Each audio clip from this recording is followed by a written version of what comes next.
Əziz dəyərli dostlar, əziz qardaşlar, bu günləri aprelin 9-u Harbi kanalının ay evyəsi bizim qonağımızdır və gedək sizlərə təqdim edirəm. Maşallah. Nasosda Nanəli balıq evində. İdeyasında demişəm, senarisində də olmuşam, tək yazmıram bunu. Burada məsəl üçün Tərlan Yaşarla yazırıq, Samir Ələsgərovla yazırıq bunu. Sonra Alim Cəfər, Səbudi Bayramov. Yəni biz, yəni ekip böyükdür də, yəni ki senaristlərimiz var, yazırıq.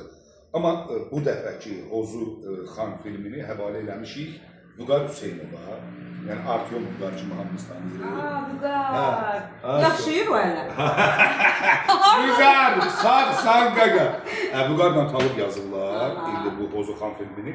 Əslində belə deyim, 2-3 il bundan qabaq bu film yazılmışdı. Sadəcə büdcəsi böyük idi deyə çəkə bilmədik qaldı. İndi həmən filmi biraz həmən senaryo restavrasiya edirlər Vüqarcı. Daha təkmilləşmiş formada çıxacaq ortaya. İnşallah. Xeyirli uğurlu olsun. Sağ ol, təşəkkür ederim. Maraqlıdır. 2 oğul övladım var. Maraqları var mı aktyorluğa? Yoxsa onların peşələr tamam ayrı olacaq? Belə deyək də, Ozu filmlərindəki uşaqlar, mənim öz uşaqlarımda çəkdiyim uşaqlar. Bəli, Kərim də çəkilib Ozuda, Cəlal da çəkilib Ozuda, amma hal-hazırda yox. Məsələn, Kərimin marağı futboladır, bu da Sumqayıt FK-da oynayır, yəni akademiyada, o uşaqlar arasında. Əlhəmdülillah, necə də gerçəkdir. Gözdə biri də gəlir.